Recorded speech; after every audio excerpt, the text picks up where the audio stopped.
할렐루야. 우리 앞뒤 옆 사람과 이렇게 인사하겠습니다. 서로 용서하고 화해합시다. 네. 오늘도 서로 용서하고 화해합시다. 아멘. 오늘은 사무엘하 19장 16절에서 39절 말씀을 통해서 화해와 호의란 제목으로 하나님 말씀을 전하겠습니다. 오늘 말씀이 길어서 16절 한 절만 읽었습니다. 삶을 살다 보면은 때로는 관계가 틀어지고 또 마음의 상처를 주고받는 일들이 생깁니다. 가까운 사이일수록 오해가 더 깊어지고 또 배신은 더 쓰라리며 용서가 쉽지 않죠. 그러나 진정한 회복은 상처를 서로 기억하지 않고 마음을 열어서 다시 손을 내밀 때 시작되는 겁니다. 오늘 본문은 왕권을 되찾고 예루살렘으로 돌아가는 과정에서 다윗이 맞이한 세 부류의 사람들을 통해서 화해와 호의 그리고 진정한 용서와 신실함이 어떤 힘을 발휘하는지 보여줍니다.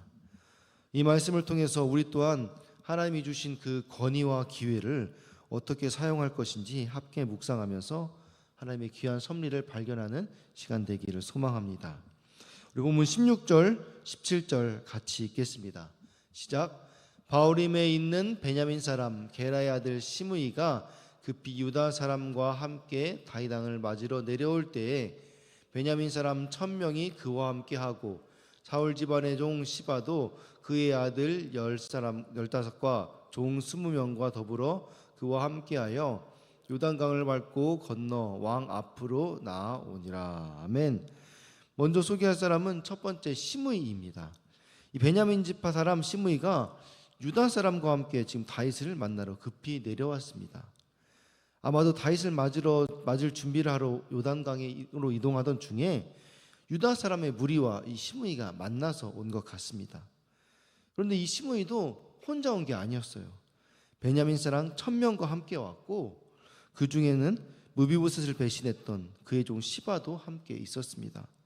시바는 또 아들 15명과 종 20명과 함께 동원해서 온 것입니다.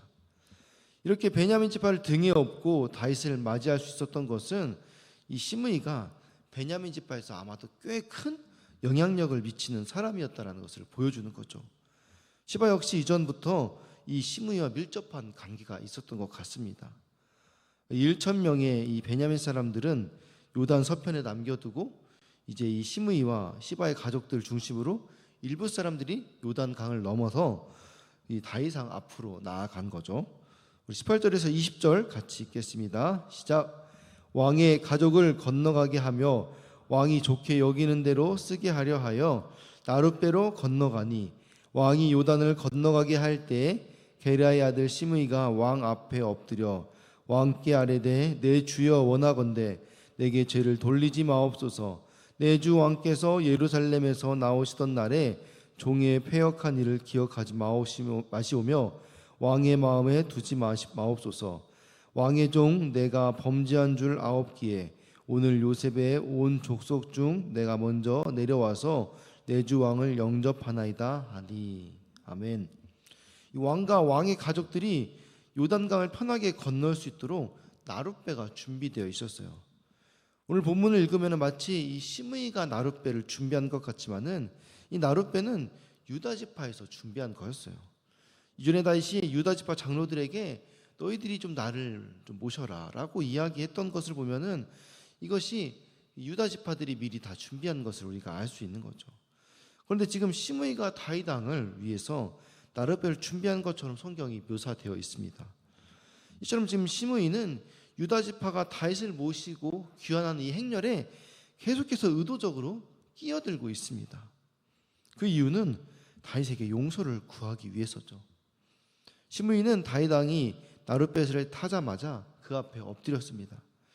그런데 보통 충성스러운 신하들은 이 왕 앞에 최상의 공경을 표현하면서 얼굴을 땅에 대고 엎드려 절하는 것이 관습입니다. 그런데 시므이가 왕 앞에 나올 때는 얼굴을 땅에 대고 엎드리거나 뭐 특별한 존경의 의사를 표현하지 않은 거예요. 그냥 인사하고 만 거죠. 왜냐하면 아마도 이 시므이는 온전히 다윗 왕께 마음을 돌린 것이 아니기 때문일 것입니다. 그것은 시므이가 자신의 사람들 1000명과 함께 온 것을 보아서 이미 짐작할 수 있는 거죠. 만약 진정한 용서와 회개하는 마음이 있었다면은 다윗에게 개인적으로 찾아왔겠죠. 그리고 왕 앞에 얼굴을 땅에 대고 엎드려서 아주 존경의 의사를 표했을 것입니다. 그러나 시므이는 지금 어떤 태도를 보입니까? 자신의 세력을 과시하면서 간단한 예의만 차리고 인사하는 거죠. 그러면서 정치적 합의에 의해서 용서를 구하는 태도를 보이고 있는 것입니다. 이것은 나중에 이 베냐민 지파 사람 세바의 반란이 또 일어나는 것을 보면은 그것을 더 자세히 알 수 있는 거죠. 그래서 시므이는 다윗에게 뭐라고 말합니까? 죄를 나에게 돌리지 마라. 이것은 단지 자신의 잘못을 깨닫고 용서한 태도가 아니라 그냥 우리 이제 네가 왕 됐으니까 없었던 일로 하자. 비록 자신의 죄는 인정하지만은 내가 지금 너를 가장 먼저 이렇게 맞이한 사람은 나온 것 아니냐. 그러니까 우리 그전 있었던 것 없었던 일로 하자. 이런 정치적 합의를 요구하는 것입니다. 그냥 우리 퉁치자고 이렇게 말하는 거죠. 우리 21절에서 23절 같이 읽겠습니다. 수르야의 아들 아비새가 대답하여 이르되 시므이가 여호와의 기름 부으신 자를 저주하였으니 그로 말미암아 죽어야 마땅하지 아니하나이까 하니라. 다윗이 이르되 수르야 아들들아 내가 너희와 무슨 상관이 있기에 너희가 오늘 나의 원수가 되느냐. 오늘 어찌하여 이스라엘 가운데서 사람을 죽이겠느냐. 내가 오늘 이스라엘의 왕이 된 것을 내가 알지 못하느냐 하니 하고 왕이 시므이에게 이르되 내가 죽지 아니라 하고 그에게 맹세하니라. 아멘. 그렇게 건방진 태도로 용서를 구하는 시므이를 보자 그 옆에 있던 아비새가 이 시므이를 죽이자라고 말하는 겁니다. 아비새는 다윗이 압살롬을 피해 도망할 때 옆에서 시므이가 저주하는 것을 보고 그때도 이 시므이를 죽여야 된다라고 강력하게 말했던 사람입니다. 어찌 보면은 다윗의 편에 들면서 다윗을 충성스럽게 섬기던 신하였던 거죠. 아비새는 자신이 모시는 이 다윗 왕이 모욕당하는 것을 참지 못해서 분에 이기지 못해 나서서 말한 겁니다. 그런데 오히려 다윗이 뭐라고 말합니까? 수르야의 아들들아 왜 너희는 나의 대적이 되려고 하느냐 이렇게 말하는 거예요. 이 아비새의 잘못을 지적하면서 수르야의 아들들이라고 말하는 겁니다. 수르야 아들들이 누가 있습니까? 수르야의 아들이라고 말하면은 이 지금 요압을 함께 싸잡아서 말하는 거예요. 마치 이 아비새 행동이 요압이 자신의 아들 압살롬을 죽인 것처럼 자신의 뜻과 다르게 행동하는 것을 보면서 너희 둘 다 똑같다. 왜 이 수르야 아들들은 자꾸 내 뜻을 거역하면서 나의 대적이 되려고 하느냐 이렇게 말하는 거예요. 그러면서 다윗은 지금 이스라엘의 왕이 내가 되었는데 오늘 내가 이스라엘 왕 된 날을 기념해야지 어떻게 내가 이스라엘의 왕으로서 이스라엘의 백성을 죽일 수 있겠느냐라고 말하는 거예요. 비록 반란에 동참했던 자들이라도 포용해서 다시 하나가 되어야 할 텐데 이때 베냐민 지파의 중심 인물이 시므야를 죽이면은 어떻게 되겠느냐. 함부로 그를 죽일 수 없다라고 판단한 것이죠. 22절을 보면은 오늘이란 단어가 3번이나 사용됩니다. 오늘 나의 원수가 되느냐. 오늘 어찌하여 이스라엘 가운데서 사람을 죽이겠느냐. 내가 오늘 이스라엘 왕 된 것을 내가 알지 못하느냐 하고 이 말은 지금 다윗에게 이 오늘이 얼마나 중요한 때라는 것을 상기시키는 거죠. 그래서 다윗은 이 시므이를 오늘은 용서해 주자. 시므이를 죽이지 않겠다라고 시므이에게 맹세하면서까지 약속합니다. 이 베냐민 지파의 관계가 틀어지지 않도록 이 작은 일에도 예민하게 신경 쓰는 것이죠. 우리 24절에서 25절 같이 읽겠습니다. 사울의 손자 무비보셋이 내려와 왕을 맞으니 그는 왕이 떠난 날부터 평안히 돌아오는 날까지 그의 발을 맵시 매지 아니하며 그의 수염을 깎지 아니하며 옷을 빨지 아니하였더라. 예루살렘에서 와서 왕을 맞을 때에 왕이 그에게 물어 이르되 무비보셋이여 내가 어찌하여 나와 함께 가지 아니하였더냐 하니. 아멘. 두 번째로 소개하는 사람은 이 사울의 손자 절름발이 무비보셋입니다. 무비보셋은 다윗이 떠난 날부터 몸단장 하나 하지 않고 수염도 깎지 않고 옷을 빨지 않고 계속해서 다윗을 예루살렘에서 기다렸습니다. 다윗을 맞이한 이 무비보셋의 초라한 행색과 또 그의 설득력 있는 자기 변호는 이 시바가 주인을 모함했음을 분명히 드러내 주었던 거죠. 이 시바의 배반에 절름발이 무비보셋이 저항할 수 있는 방법은 그 자리에서라도 도주 중인 왕의 고난에 함께 참여하는 것뿐이었을 것입니다. 다윗은 이 시바의 거짓을 확인하듯 이 무비보셋에게 물어보는 거죠. 그러면 너는 왜 나와 함께 압살롬으로부터 도망하지 않았느냐? 라고 물어봅니다. 우리 26절에서 28절 같이 읽겠습니다. 대답하되 내 주 왕이여, 왕의 종인 나는 자리를 절므로 내 나귀의 안장을 지워 그 위에 타고 왕과 함께 가려 하였더니 내 종이 나를 속이고 종인 나를 내 주 왕께 모함하였나이다. 내 주 왕께서는 하나님의 사자와 같으시니 왕의 처분대로 하옵소서. 내 아버지의 온 집이 내 주 왕 앞에서는 다만 죽을 사람이 되지 아니하였나이까. 그러나 종을 왕의 상에서 음식 먹는 자 가운데 두셨사오니 내게 아직 무슨 공의가 있어서 다시 왕께 부르짖을 수 있사오리까 하니라. 아멘. 무비보셋은 이제 대답하기를 자신이 나귀의 안장을 지우고 그 위에 타고 왕과 함께 가려고 준비하고 있었는데 이 절름발이다 보니까 시간이 오래 걸려 그 사이에 자기 종 시바가 자기를 속이고 떠나서 먼저 왕이 가서 거짓말로 속였다라고 말하는 겁니다. 그러면서 무비보셋은 다윗에게 받은 그 은혜에 감사를 표현합니다. 자신이 왕의 식탁에서 먹는 것이 당연한 것이 아니고 이미 자기 아버지와 함께 온 집안이 다윗 왕에게 죽어야 할 존재들이었는데 은혜를 베풀어 주신 것 다 알고 있습니다. 그래서 내가 이런 모함을 받은 상황이지만은 무슨 공의가 있어서 왕에게 외칠 자격이 있겠습니까? 그러면서 무비보셋은 이 다윗과 아주 각별한 사이였던 아버지의 집, 그러니까 요나단의 집을 언급하면서 할아버지 사울을 언급하지 않으므로 은근히 다윗의 자비를 구하고 있는 것입니다. 내가 그 받은 은혜 다 기억합니다. 내가 무슨 변명의 여지가 있겠습니까? 라고 말하는 거죠. 우리 29절에서 30절 같이 읽겠습니다. 왕이 그에게 이르되 내가 어찌하여 또 내 일을 말하느냐? 내가 이르노니 너는 시바와 밭을 나누라 하니 무비보셋이 왕께 아뢰되 내 주 왕께서 평안히 왕궁에 돌아오게 되었으니 그로 그 전부를 차지하게 하옵소서 하니라. 아멘. 다윗은 이미 이전에 시바의 말을 듣고 그의 말을 신뢰하지 않고 그를 의심하고 있었습니다. 그러나 정확히 판단할 근거가 딱히 없었고 현재는 또 시바가 이 심므이와 베냐민 세력을 등에 업고 있기 때문에 이 무비보셋의 말이 다 맞다라고도 쉽게 인정할 수가 없는 상황인 거죠. 그래서 다윗은 이스라엘 백성 모두를 얻기 위해서 이 중립의 태도를 취하면서 사울의 토지를 무비보셋과 시바가 그냥 반반씩 나누어 가지라고 제안을 하는 거죠.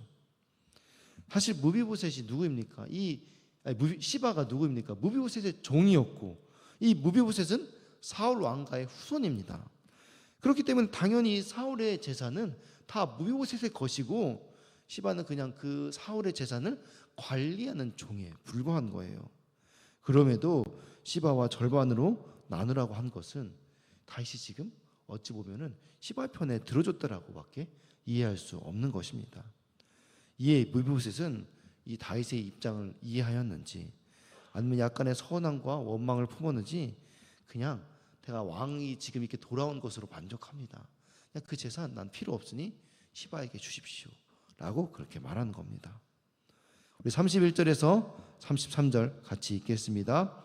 길르앗 사람 바르실레가 왕이 요단으로 건너가게 하려고 로글림에서 내려와 함께 요단에 이르니 바르실레는 매우 늙어 나이가 80세라. 그는 큰 부자이므로 왕이 마하나임에 머물 때에 그가 왕을 공개하였더라. 왕이 바르실레에게 이르되 넌 나와 함께 건너가자.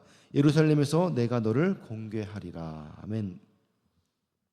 마지막으로 이제 다윗이 예루살렘으로 복귀하는 과정에 만났던 세 번째 사람은 이 길르앗의 거부 바르실레입니다. 그는 80세의 늙은 몸을 이끌고 다윗을 배웅하기 위해서 왔습니다. 그는 부자로서 마하나임에서 왕을 후원했던 사람입니다. 다윗은 그의 호의에 보답하기 위해서 이제는 자신이 왕으로서 이 바르실레를 후원하겠으니까 함께 왕궁으로 가자라고 제안합니다. 우리 34절에서 37절 또 읽겠습니다. 바르실레가 왕께 아뢰되 내 생명의 날이 얼마나 있겠사오며 어찌 내 나이가 이제 80세라 어떻게 좁고 흉한 것을 분간할 수 있겠사오며 왕의 음식의 맛을 알 수 있사오리이까 이 종이 어떻게 다시 노래하는 남자나 여인의 소리를 알아들을 수 있사오리이까 어찌하여 종이 내 주 왕께 아직도 누를 끼치리이까 당신의 종은 왕을 모시고 요단을 건너려는 것뿐이거늘 왕께서 어찌하여 이 같은 상으로 내게 갚으려 하시나이까 청하건대 당신의 종을 돌려 보내옵소서. 내가 내 고향 부모의 묘 곁에서 죽으려 하나이다. 그러나 왕의 종 기맘이 여기 있사오니 청하건대 그가 내 주 왕과 함께 건너가게 하시옵고 왕의 처분대로 그에게 베푸소서 하니라. 아멘. 바르실레는 자신이 이제 80세가 되어 매우 늙었기 때문에 내가 얼마 남지 않아 무슨 도움이 되겠느냐라고 말합니다. 그러면서 이제는 내가 흉한 것, 더러운 것도 분간하지 못합니다. 어찌 보면 어떤 치매형 증상도 비슷하게 말하는 거죠. 음식의 맛을 봐도 내가 맛을 보지 못하기 때문에 왕궁의 그 좁은 음식이 뭐가 중요하겠으며 노래 소리도 듣지 못하기 때문에 왕궁의 화려한 음악도 의미가 나에게는 없다. 그러니까 내가 왕궁에 돌아가도 짐만 될 것이다. 이렇게 말하는 겁니다. 그러니까 저는 그냥 내 고향에서 부모 곁에 죽을 수 있도록 해주시고 대신 자기 아들 기맘을 받아달라고 구하는 겁니다. 기맘을 받아주시고 왕의 마음대로 베풀어 주옵소서 이렇게 구하는 것입니다. 우리 마지막으로 38절 39절 함께 읽겠습니다. 왕이 대답하되 기맘이 나와 함께 건너가리니 나는 내가 좋아하는 대로 그에게 베풀겠고 또 내가 구하는 것을 다 너를 위하여 시행하리라 하니라. 백성이 다 요단을 건너매 왕도 건너가서 왕이 바르실레에게 입맞추고 그에게 복을 비니 그가 자기 곳으로 돌아가니라. 아멘. 이 다윗이 바르실레와의 만남은 이 음모와 모함과 배반으로 쌓인 팍팍한 다윗의 일생에서 맘 놓고 한숨을 쉴 수 있는 오아시스 같은 일이었습니다. 바르실레의 한결같은 신뢰와 지원과 충성 그리고 아무런 대가도 바라지 않는 헌신에서 다윗은 신실하신 하나님을 경험한 듯 했습니다. 권력의 자리를 기웃거리는 야심가들로 둘러싸인 다윗에게 바르실레는 늘 곁에 두고 싶은 그런 욕심 없는 사람이었던 거죠. 그러나 그는 자신의 한계를 들어서 정중하게 거절했습니다. 다윗은 바르실레에게 받은 은혜를 그대로 그의 아들 기맘에 갚을 것을 약속하면서 입맞추고 복을 빌었습니다. 행한 대로 돌려받는 것이 인생의 전부라지만 세상은 이미 전부라고 하면은 이미 세상은 전쟁터가 되었을 것입니다. 그러나 다윗은 시므이의 악행을 용서하고 무비보셋의 진심을 또 알아주고 시바의 허물을 용서했습니다. 무엇보다 바르실레의 신실한 호의에 큰 위로를 받았습니다. 이렇듯 화해와 호의 이것이 세상을 살게 하는 힘입니다. 다윗은 힘이 있을 때 하나님의 뜻대로 그 힘을 사용하는 법을 배웠습니다. 오해를 바로잡고 생각을 바꾸고 사람을 판단하지 않았던 거죠. 무엇보다 조건 없이 충성하고 변함없이 신실한 이 바르실레 헌신이 이런 다윗의 온유함을 유지하게 해주었습니다. 우리도 다윗처럼 하나님이 주신 힘과 기회를 하나님의 뜻대로 화해와 호의를 베푸는 데 사용하여 온유함으로 선한 영향력을 흘러보내는 아름다운 증인의 삶을 살아가는 우리 모두가 될 수 있기를 주님의 이름으로 축원합니다. 아멘. 제가 들은 말씀 기억하며 함께 기도하기 원합니다. 제가 같이 기도하실 때 내 삶에 상처를 준 사람들을 기억하고 판단하기보다 다윗처럼 화해와 용서를 실천하는 온유한 마음을 주시옵소서. 바르실레처럼 세상의 이익과 명예보다 주님 안에서 진실하게 대가 없이 섬기는 신실한 믿음을 주시도록 또 어려운 시국에 좋은 지도자 하나님을 두려워하는 지도자를 세워주시도록 둔촌동 성전부지 그린벨트를 하나님의 때 하나님의 방법으로 열어주시도록 올림픽파크 보련 아파트 12,032세대 4만 명의 영혼을 구원하는 일에 우리 교회를 사용하여 주시옵소서. 우리 교회 몸과 마음으로 교통받는 성도님들 치유하여 주시고 그들을 돌보는 가족들 위로하여 주시옵소서. 우리 각자의 기도 제목을 위하여서 사랑하는 주님 이름을 세 번 부르고 같이 기도하시겠습니다. 주여 주여 주여. 사랑하는 주님 감사합니다. 오늘